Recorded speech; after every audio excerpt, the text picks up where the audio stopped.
बिस्मिल्लाहिर्रहमानिर्रहीम। अच्छा, आज हमने पढ़ना है चैप्टर नंबर 5 है, लेक्चर नंबर 1 है। तो चैप्टर नंबर 5 हमारे पास क्या है? ये है फिज़िकल स्टेट ऑफ मैटर। तो फिज़िकल स्टेट, मैटर क्या होता है? मादा क्या होता है? कोई भी ऐसी चीज़, anything has mass and occupy space. कोई भी ऐसी चीज़ जो कि क्या कहते हैं, जगह भी घेरती हो, वजन भी रखती हो, मैटर कहलाती है। अच्छा, इसके आगे मज़ीद अच्छा जी, मैटर क्या होता है? मैटर होता है एनीथिंग डैट हैव मास। कोई भी ऐसी जिसका मास हो और वो जगह घेरती हो, वो क्या कहलाती है? हमारी मैटर कहलाती है। जैसे मिसाल के तौर पे चेयर है, चेयर का मास होता है। कुर्सी है, कुर्सी का मास होता है कि नहीं? होता है। और वो जगह घेरती है, तो इसका मतलब मैटर है। कोई भी ऐसी चीज़ जो कि वजन भी रखती हो और जगह भी घेरती हो, वो क्या है? मैटर है। ठीक है, एग्जाम्पल कुछ भी आप दे सकते हो। उसके अंदर एयर है, हवा भी है, पानी भी है, आपका टेबल है, ठीक है, बुक्स हैं, और कोई भी चीज़ का नाम लेते हो, किसी भी चीज़ का नाम लेते हो, वो मैटर है। ठीक है। अब मैटर की टाइप्स कितनी होती हैं? 3 स्टेट्स हैं, गैसीय स्टेट, लिक्विड स्टेट और अब देखो आप लोग, चेयर है, चेयर आपकी क्या है? लिक्विड है, गैस है, सॉलिड है। चेयर अभी क्या है? सॉलिड। उसका मास होता है, जगह घेरती है, तो वो क्या है? मैटर है। इसी तरह अगर आप देखो पानी, वाटर क्या है? लिक्विड, मास होता है उसका और जगह घेरती है वो, तो वो भी क्या है? मैटर। गैस का मास होता है, हवा का मास होता है कि नहीं? कैसे होता है? जिस तरह आपकी ये सीएनजी गैस नहीं भरवाते, 1 किलो 2 किलो 3 किलो, तो किलो में होती है ना वो, तो वो भी क्या है? मैटर है। लेकिन अब जगह घेरती है गैस, कैसे पता चलेगा? ये जो आपका बैलून होते हैं, बैलून के अंदर, अब वैसे तो बैलून का कोई वॉल्यूम नहीं होता, जैसे आप हवा भरते हो वो उसका वॉल्यूम ज़्यादा हो जाता है। पहले इतना सा होता है बैलून, लेकिन जब उसके हवा भरते हो उसका वॉल्यूम ज़्यादा हो जाता है। इसका मतलब क्या है? इसका मतलब गैस भी हमारी मैटर है। 4th स्टेट भी होती है, वो प्लाज्मा होती है, लेकिन वो डिस्कस नहीं करेंगे। यहाँ तक क्लियर होगी बात? अच्छा, नेक्स्ट आ गया जी हमारे पास गैसेस। अब हम गैसेस पढ़ेंगे। गैसेस क्या होती है? गैसेस की डेफिनेशन, अब जो है ना, इसके 3 पार्ट्स हैं। गैसेस भी सबसे पहले इस चैप्टर में हम गैस के बारे में पढ़ेंगे, फिर लिक्विड के बारे में पढ़ेंगे, और आखिर पे हम सॉलिड्स के बारे में पढ़ेंगे में क्या होता है। यानी इसके अंदर हमने मैटर की तीनों चीज़ों को हमने एक्सप्लेन करना है। हमने पढ़ना है गैसेस। गैसेस क्या होता है? The state of the matter, यानी मैटर की वो हालत, that has indefinite shape. Definite का मतलब होता है खास शक्ल, इनडेफिनेट का मतलब कोई शक्ल खास नहीं होती। यानी अब गैस है ना, गैस को अगर बैलून में भरो तो उसकी शक्ल क्या हो जाएगी? बैलून जैसी हो जाएगी। अगर उसको सिलेंडर में भरो, अगर लोटे में भरो, लोटे जैसी हो जाएगी। तो इसका मतलब गैस की कोई खास शेप नहीं होती। आप जिस शक्ल में उसको ढालोगे वो उस शक्ल में चेंज हो जाएगी, इनडेफिनेट शेप। अच्छा, उसके बाद उसका वॉल्यूम डेफिनेट होता है। अगर आप उसको छोटी चीज़ में बंद करोगे, कम वॉल्यूम में बंद करोगे, तो उसका वॉल्यूम कम होगा। अगर उसी गैस को अगर ज़्यादा वॉल्यूम में कवर करोगे तो वो सारा का सारा वॉल्यूम कवर कर लेगा। अब 1 लीटर पानी है, अब 1 लीटर पानी को जो वॉल्यूम होगा वो हमेशा 1 लीटर ही रहेगा। यानी वो जो पानी है उसका वॉल्यूम ना तो कम होगा ना ज़्यादा होगा। लेकिन गैस ऐसी चीज़ है कि उसको जितनी जगह मिलती है वो सारी कवर कर लेती है। वो अपने आप को फुला लेती है या अपने आप को उस जगह में कवर। उसकी वजह क्या होती है? गैस के मॉलिक्यूलों के दरमियान फासला बढ़ता रहता है, तो उस वजह से वो सारी जगह कवर कर लेती है। बात समझ में आई कि नहीं? तो इनडेफिनेट शेप और इनडेफिनेट वॉल्यूम, ये हमारा क्या होता है? गैस होता है। अच्छा, ये बड़ा अहम है, गैस की मोशन कौन सी होती है? हरकत कौन सी करती है? रैंडम। रैंडम का मतलब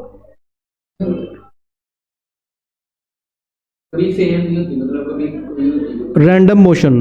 रैंडम का मतलब है बेतरतीब, जिसकी तरतीब कोई ना हो। अब मिसाल के तौर पे आप बटरफ्लाई जब सीधी जा रही होती है तो क्या होता है? वो कभी दाएं बाएं, ऊपर नीचे, आगे पीछे होती रहती है, उसका कोई पता नहीं, वो सीधी। अब एरोप्लेन है तो सीधा जाएगा, ठीक है। अब आपके ये जो होते हैं मक्खियाँ वगैरह, इनकी भी क्या होती है? रैंडम, बेतरतीब, यानी किसी कोई तरतीब खास नहीं होती। तो गैस के मालिक्यूल जब हरकत करते हैं ना, तो ये भी क्या करते हैं? रैंडम मोशन करते हैं। They have very high kinetic energy. ये भी बड़ा अहम पॉइंट है, 2 बातें बड़ी अहम है। गैस के मॉलिक्यूल क्या कर रहे हैं? रैंडम मोशन, हर वक्त मोशन में है, और इनकी जो मोशन है वो लिक्विड सॉलिड दोनों की निस्बत ज़्यादा है। मॉलिक्यूल बहुत तेज़ी से हरकत करते हैं। काइनेटिक एनर्जी का मतलब क्या होता है? हरकत करना, ऐसी एनर्जी जो हरकत की वजह से हो रही हो, तो उसको काइनेटिक एनर्जी। तो इनकी जो they have high kinetic energy, इनकी काइनेटिक एनर्जी बहुत ज़्यादा होती है। इसकी example hydrogen gas, oxygen gas, ये सारी इसकी एग्जांपल्स हैं। कार्बन डाइऑक्साइड गैस ये भी इसकी एग्जांपल है।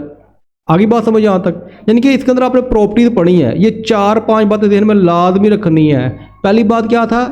इनडेफिनेट शेप, इनडेफिनेट वॉल्यूम, दूसरी बात, तीसरी बात रैंडम मोशन, चौथी बात, हाँ, ये 4 बातें आपने ध्यान में रखनी है। अब इसका थोड़ा सा ना कंपैरिजन मैंने दिखाया, ये देखो ज़रा, ये अभी मैंने सारा नहीं करवाना। सबसे पहले अब देखो गैस, गैस की शेप डेफिनेट होती है? नहीं। डेफिनेट वॉल्यूम होता है? नहीं। जितना वॉल्यूम, अब लेकिन इसकी मास जो होता है वो डेफिनेट होता है। अगर 1 किलो है तो 1 किलो ही रहेगी। पार्टिकल फार अपार्ट, पार्टिकल्स के दरमियान फासला बहुत होता है गैस के मॉलिक्यूल के दरमियान। ये याद नहीं करना आपने, बस आपने अपना कॉन्सेप्ट क्लियर करना है, जो पीछे था वो याद करना है आपने। काइनेटिक एनर्जी इनकी बहुत ज़्यादा होती है। अब देखो ना, सॉलिड के आपके हैं, सॉलिड के मॉलिक्यूल कितने करीब करीब है, जिस तरह आइस के ये मॉलिक्यूल है बहुत करीब करीब है। क्या वो अपनी जगह छोड़ रहे हैं? क्या शक्ल चेंज कर रहे हैं? नहीं। लिक्विड के मॉलिक्यूल क्या है? थोड़े से फासले पे और बेतरतीब से हैं। और क्या होता है कि ये अपनी जो होती है ना वॉल्यूम, ये सेम होता है, लेकिन शेप, पानी को जिस शेप में डालो, ग्लास में डालोगे ग्लास जैसा हो जाएगा, लोटे में डालोगे तो लोटे जैसा हो जाएगा, या जग में डालोगे तो उसकी शेप जग जैसी हो जाएगी।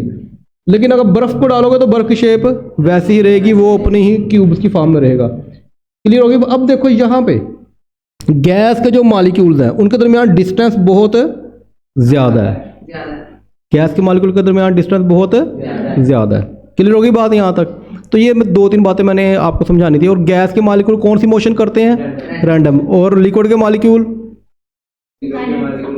रैंडम ही करते हैं। और लिक्विड और गैस दोनों रैंडम मोशन करते हैं। और जो आपके सॉलिड है वो कौन सी मोशन होती है?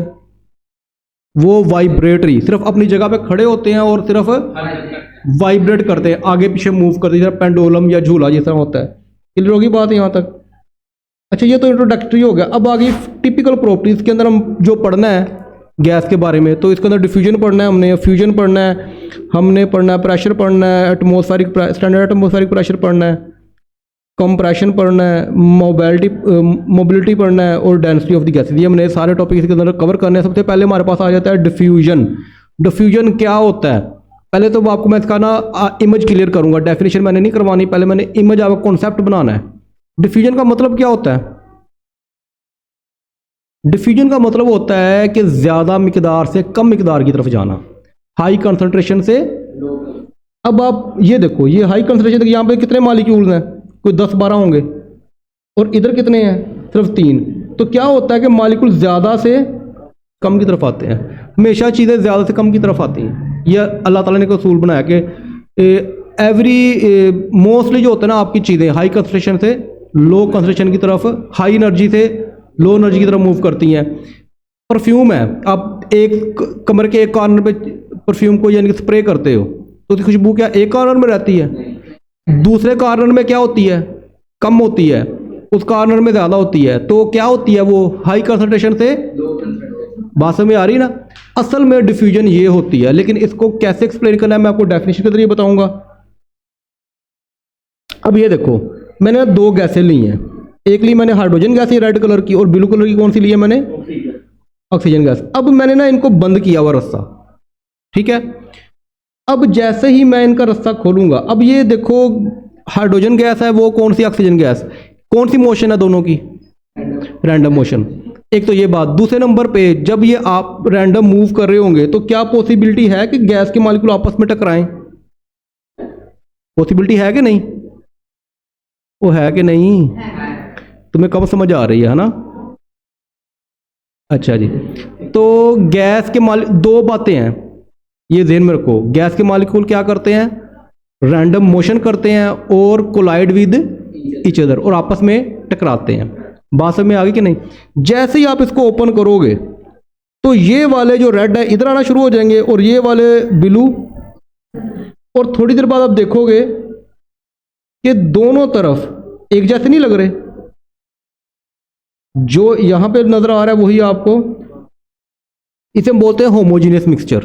क्या बोलते हैं? होमोजीनियस का मतलब पता है? एक जैसे। होमोजीनियस का मतलब क्या होते हैं? जिनकी कंपोजिशन हर चीज एक जैसी हो जाती है, उसको हम क्या लफ्ज बोलते हैं? होमोजीनियस। तो क्लियर होगी बात यहाँ तक? तो ये हमारा क्या बनेगा? होमोजीनियस मिक्सचर बनेगा। तो अब आप ना 3 बातें इसके अंदर आ गई। पहली बात क्या? Gas molecule move randomly, collide with each other and form the homogeneous mixture. और आखिर पे क्या करते हैं वो जाके? होमोजीनियस मिक्सचर बनाते हैं। क्लियर होगी बात यहाँ तक? यहाँ तक समझ आ गई बात की? तो अब यही डेफिनेशन जो है ना आगे मेरी नज़र आएगी। अब ये अगर आपको ये सारा कॉन्सेप्ट क्लियर हो गया है, अब डेफिनेशन याद करना कोई मुश्किल नहीं है। डिफ्यूजन ऑफ गैसेस क्या होता है? Spontaneous mixing up of gas molecule. Spontaneous का मतलब क्या होता है? अभी पढ़ा हुआ है आपने भैया। स्पॉन्टेनियस का मतलब मिक्सिंग तो आगे है। स्पॉन्टेनियस का मतलब होता है खुद ब खुद। स्पॉन्टेनियस खुद ब खुद, क्या खुद ब खुद मिक्स होना। अब देखो ना, ऑक्सीजन गैस और वो हाइड्रोजन गैस खुद ब खुद मिक्स हो रही थी कि पीछे कोई तकाला आ रहा थी? पहाड़ों से पानी नहीं गिरता है, खुद ब खुद गिरता है कि पीछे कोई वाइपर लांदा? खुद ब खुद गिरता है। फूलों से खुशबू आती है, खुद ब खुद आती है। तो कोई भी ऐसा अमल जो नेचुरली हो रहा हो उसको हम क्या बोलते हैं? स्पॉन्टेनियस। क्या बोलते हैं? तो जो डिफ्यूजन होती है ना, ये स्पॉन्टेनियस होती है, खुद ब खुद होती है। इसके अंदर कोई प्रेशर या कोई पीछे से एक्सटर्नल फोर्स नहीं लगती। अच्छा, spontaneous mixing of the gas molecules. अब ये गैस मॉलिक्यूल स्पॉन्टेनियस मिक्सिंग कैसे होती है? ये होती हैं बाय रैंडम मोशन। आगे ना बात वही, और डेफिनेशन में भी यही लिखा हुआ है। मैं डेफिनेशन को तोड़ के उसके ना पार्ट बनाए हुए हैं। दूसरे नंबर पे क्या बताया था मैंने? Collide with each other. Collide with each other, यही है ना? Spontaneous mixing of the gas molecule by the random motion and collision. और जब ये सारा काम हो जाता तो क्या बनता था? गुड, शाबाश। क्या बनता था? जब ये सारा काम हो जाता था तो हमारे पास to form a homogeneous mixture is called the diffusion. अब यही डेफिनेशन आपने जुबानी अपने आंखें बंद करके दोहरानी है। जल्दी करो जरा।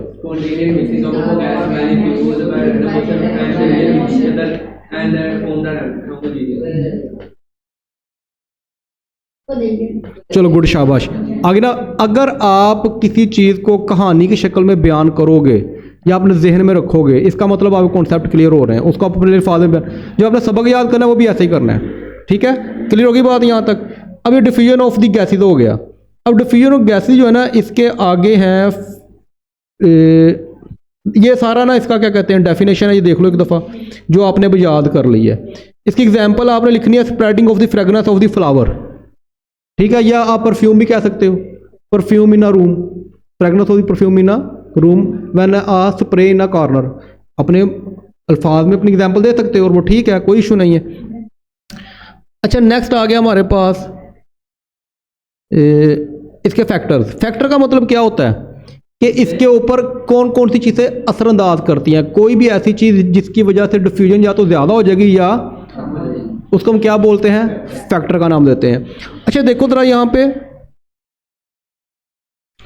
रेट ऑफ डिफ्यूजन, मैंने कहा था रफ्तार, या तो डिफ्यूजन ज़्यादा हो जाएगी या डिफ्यूजन।